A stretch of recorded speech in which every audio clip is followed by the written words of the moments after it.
आदेश जय श्री महाकाल शिव के श्री विश्वनाथ चैनल में आप सबका स्वागत है। पिछले वीडियो में हमने बात करी थी अवंतिका नगरी में स्थित बाबा महादेव के उस स्वरूप के विषय में जो कि स्वप्नों से संबंधित है, अर्थात बाबा स्वप्नेश्वर महादेव के विषय में। और आज की वीडियो में हम बात करेंगे बाबा महादेव के एक और स्वरूप करभेश्वर महादेव के विषय में।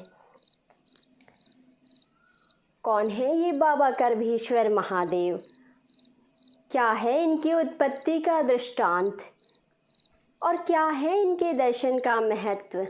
ये सब हम जानेंगे हमारी आज की वीडियो में। ये बहुत समय पहले की बात है, जबकि अयोध्या में वीरकेतु नाम के एक राजा हुआ करते थे। राजा वीरकेतु को आखेट करना बहुत प्रिय था।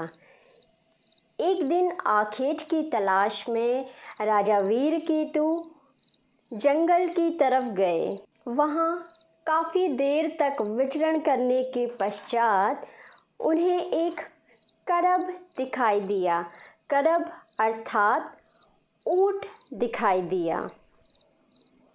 जब राजा ने करभ को देखा तब उन्होंने तुरंत से अपना तीर साध लिया और निशाने पर लगाया। तीर जाकर सीधा करभ को लगा, जिससे करभ घायल हो गया और घायल अवस्था में ही भागने लगा। राजा वीरकेतु ने उसका पीछा किया। भागते भागते वह करभ राजा की आँखों से ओझल हो गया और उसकी तलाश में राजा पास में स्थित एक ऋषि की कुटी में जा पहुँचे और उन्होंने उनसे पूछा, हे ऋषिवर, क्या आपने यहाँ से किसी घायल अवस्था में गुजरते करभ को देखा है? तब ऋषिवर बोले, राजन, वो कोई करभ नहीं है। मैं एक छोटा सा दृष्टांत आपको सुनाता हूँ। ये कुछ समय पहले की बात है, जब धर्मध्वज नाम के एक राजा थे। एक दिन वो राजा एक साधु से टकराए, एक ऐसे साधु से जिन्होंने मृग चर्म पहना हुआ था। मृग चर्म अर्थात हिरण की खाल। साधु को उस अवस्था में देखकर राजा ने उनका उपहास उड़ाया, जिससे क्रोधित होकर साधु ने उन्हें करभ योनि में जाने का श्राप दिया। राजा को अपनी भूल का एहसास हुआ और उसने तुरंत साधु से क्षमा मांगी। लेकिन क्या हो सकता था, श्राप तो श्राप है। साधु बोले, राजन, मैं तुम्हें सिर्फ श्राप से मुक्ति का उपाय बता सकता हूँ, और मुक्ति का उपाय यह है, अब से कुछ समय बाद वीरकेतु नाम के राजा के तीर से जब तुम घायल होगे और उस घायल अवस्था में महाकाल वन में स्थित महादेव के शिवलिंग का दर्शन करोगे, तब तुम अपने इस अवस्था से मुक्ति पाओगे और शिवलोक गमन करोगे। तब से राजा उसी करभ अवस्था में भटक रहा था, अर्थात करभ योनि में भटक रहा था। और आज आपका तीर लगने के पश्चात मुक्ति के लिए वह महाकाल वन में स्थित उसी शिवलिंग के दर्शनों के लिए गया है। आप चाहो तो आप भी वहां जाकर दर्शन कर सकते हैं।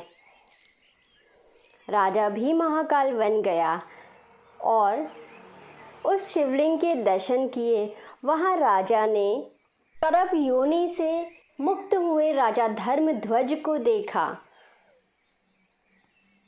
फिर उसने बाबा को प्रणाम किया और करब योनि से मुक्ति दिलाने के कारण ही बाबा महादेव का वह स्वरूप करभेश्वर महादेव कहलाया। तो आज का जो ये दृष्टांत है, ये दृष्टांत सुनाने का जो मेरा तात्पर्य है वो सिर्फ इतना सा है कि कई सारे लोग ऐसे हैं जो कि पितृदोष से पीड़ित होते हैं। ऐसे पितृदोष से जिसमें कि कुछ लोगों के पितृ योनि में ना होकर पशु योनि में चले जाते हैं, जिस कारण वो पीड़ित अवस्था में रहते हैं और उस अवस्था से मुक्ति के लिए उपाय खोजते हैं। और जब उनके परिवार के सदस्य उस अवस्था को नहीं समझ पाते तो वह पितरों से पीड़ित अवस्था में रहते हैं। तो ऐसी अवस्था में यदि कोई व्यक्ति ऐसा है जो कि अपने पितरों के पशु योनि में रहने के कारण इस समस्या से ग्रसित है, तो वह अवंतिका नगरी में स्थित बाबा महादेव के इस स्वरूप अर्थात करभेश्वर महादेव के दर्शन कर सकता है, जिससे कि उसके पितृ को इससे मुक्ति मिलेगी और उस व्यक्ति को भी पितृदोष समस्या से मुक्ति मिलेगी। तो जब भी आपको ऐसी कोई समस्या हो, आप में से किसी को भी ऐसी कोई समस्या हो, तो आप लोग बाबा करभेश्वर महादेव के दर्शन अवश्य करें। लेकिन हाँ, एक बात मैं ज़रूर कहना चाहूँगी कि जब भी बाबा के अथवा किसी भी इष्ट के दर्शन करने जाएं अथवा उनके दर पर कुछ मांगने जाएं, तो हमेशा याचक बनकर जाएं, राजा बनकर नहीं। क्योंकि जब भी किसी से कुछ मांगा जाता है तब याचक बनकर ही मांगा जाता है।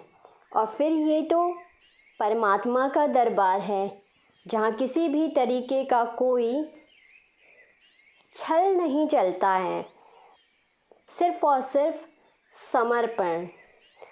समर्पण ही एक ऐसा भाव है जो आपको परमात्मा से जोड़ता है। आदेश। जय श्री महाकाल।